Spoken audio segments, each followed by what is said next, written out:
आखिरी अवस्था को वृद्धावस्था कहते हैं, जिसमें क्षमता एकदम नष्ट हो जाती है, इंद्रियों की, बुद्धि की, सोच की, शरीर की, सब क्षमताएं नष्ट हो जाती है, लेकिन वासना वैसी ही रहती है।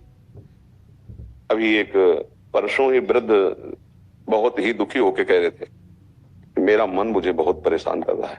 हमने कहा यार आंख उठा के देखो इन बच्चों की तरफ जो 18 वर्ष के, 20 वर्ष के, 25 वर्ष के, अब तक आपने अपने मन को नहीं संभाल पाए। बात यह है कि हम चलते रहते हैं, देख नहीं पाते कि हम मन के अधीन चल रहे हैं। अब शरीर की अवस्था से मन में तो कोई फर्क पड़ता नहीं, साधना से मन में फर्क पड़ता है। साधना हुई नहीं तो अब वो वृद्धावस्था में भी मन वैसे, जैसे एक जवान का मन वैसे वृद्ध का मन होता है। इंद्रियां शिथिल होने के कारण वो क्रियारत नहीं हो पाता है, बल्कि मन उसे जलाता रहता है। इसका परिचय मिला मन का कि कोई भी पद हो, कोई भी भोग सामग्री हो, कुछ भी मिल जाए, पर यदि आपको अध्यात्म का पता नहीं है तो आप परिणाम में सुखी नहीं हो सकते, परिणाम में नहीं हो सकते। ये हम बिल्कुल खुली बात कह रहे हैं। चिंता, भय, शोक, डिप्रेशन, कल्पनात्मक दुख और मृत्यु, इनसे नहीं बच सकते। कोई पद मिले, कोई रुपया मिले, कुछ भी आपको प्राप्त हो जाए, यदि अध्यात्म का ज्ञान नहीं है तो आप निश्चिंत, निशोक, आनंदित और मृत्यु के भय से निर्भय नहीं हो सकते।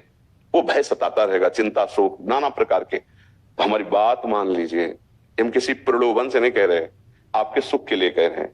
आप अपने मन और बुद्धि को सुधारने की कोशिश कीजिए। आप में वो सामर्थ्य है, आपको हारने की जरूरत नहीं। कैसे सुधरेगा?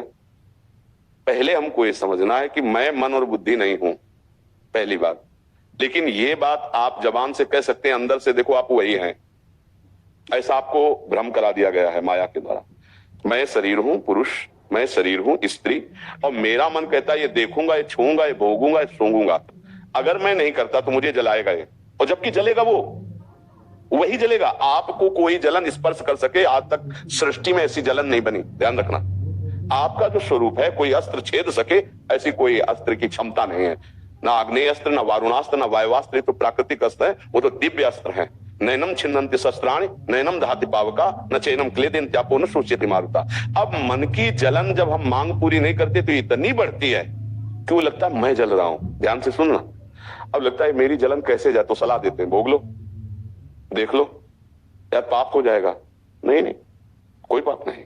सलाहकार बेईमान की चेष्टा हो जाती है तो जितनी जेलें भरी हैं वो सब इसी की भरी सलाह की। जितने अस्पताल हैं, जितने रोग हैं, ये सब इसी की सलाह से हुए हैं।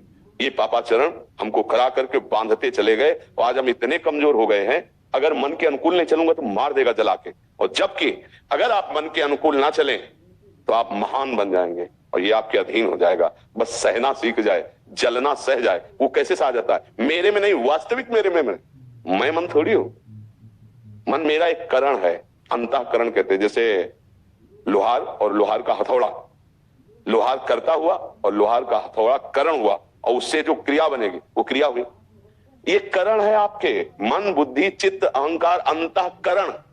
इनसे आप जगत के भोग भोगने के संकल्प, विकल्प, चिंतन, मनन करते हैं, और जिससे भोग भोगा जाता है वो इंद्रियां होती, 5 ज्ञान इंद्रियां, ज्ञान कराने वाली, और भोगने वाली 5 कर्म इंद्रियां। और इसी जाल में हम फंस गए तो हम अपने को मानव मान करके, इंद्रिय भोक्ता मानकर दुर्गति को प्राप्त होते चले जा रहे हैं। केवल प्रवचन नहीं, असलियत में देख लीजिए। हम आपको असलियत दिखाते हैं कि वृद्ध शरीर हो गया, अंतिम समय आने वाला है, फिर भी भूख वही बनी हुई है। अब गृहस्थी का 20 वर्ष का संस्कार, भजन किया नहीं उस कोटि का, तो मिटा नहीं, अब वो खाए जा रहा है। वृद्धावस्था है पर खाए जा रही वासना। अब क्या होगा? मरते समय पूरे जीवन की वासना का फाइनल वहां होता है। जब जीव का अंतिम समय होता है तो फाइनल समय होता है। आपने जो किया है उसके परिणाम से फाइनल सामने आएगा। अगर आपने अच्छे कर्म किए तो फाइनल अच्छा आएगा, फौरन वो अच्छा चिंतन हुआ, शरीर छूटा, आपकी अच्छी गति हो गई। अगर आपने गंदे का आचरण किए तो फाइनल में वही आएगा, उसी समय वो भाव आएगा। वो आपका अगला जन्म किस योनि में होना है वो उसी समय तो घबरा जाता है जीव। मार भय का अवसर होता है जब प्राण छूटते हैं। प्राण को ऐसे थोड़ी हंसी खेल थोड़ी छोड़ना, बहुत कष्ट होता है। वो कष्ट वाला जीवन वो करता है। जैसे हम माँ के गर्भ में थे, बहुत कष्ट था, अभी किसको ज्ञान है? भाई हमको एक घड़े में बंद कर दिया जाए और उसमें सब घिनौने पदार्थ डाल दिए जाए, बोलो हमारी दुर्दशा क्या होगी? और केवल सांस लेने के लिए एक नली लगा दी जाए कि जीवित रहोगे, मरोगे नहीं। ठीक है, ऐसी दशा गर्भ में थी। नाभि से एक नली माँ के संसर्ग में थी, जिससे हमारे शरीर का पोषण हो रहा था। बका पूरे पैक थे, झिल्ली में पैक, और अंदर सब घृणित लिबलिबे पदार्थ होते हैं, और उनके बीच में हम रहकर आए हैं। और हमारे जन्म का द्वार आप देख रहे हो, गर्भ में हम रहे, मलाशय और मूत्राशय के बीच में। क्या आपको पता है कि आपको कितना कष्ट था? नहीं पता ना। अगर आपको बताया जाए वो कष्ट तो आप हंसोगे कि यार ऐसा कोई कष्ट नहीं। ऐसे जब नरक का फल बताया जाता ना, भाजते अरे कोई नरक नहीं। नहीं नहीं, जैसे तुम्हें माँ के गर्भ का पता नहीं है, ऐसे तुम्हें नरक का पता नहीं है। अगर आप असत आचरण करेंगे, मन के अनुसार चलेंगे तो दुर्गति हो जाएगी। तो हमारी प्रार्थना है कि मन दो प्रकार की इच्छाएं प्रकट करता है।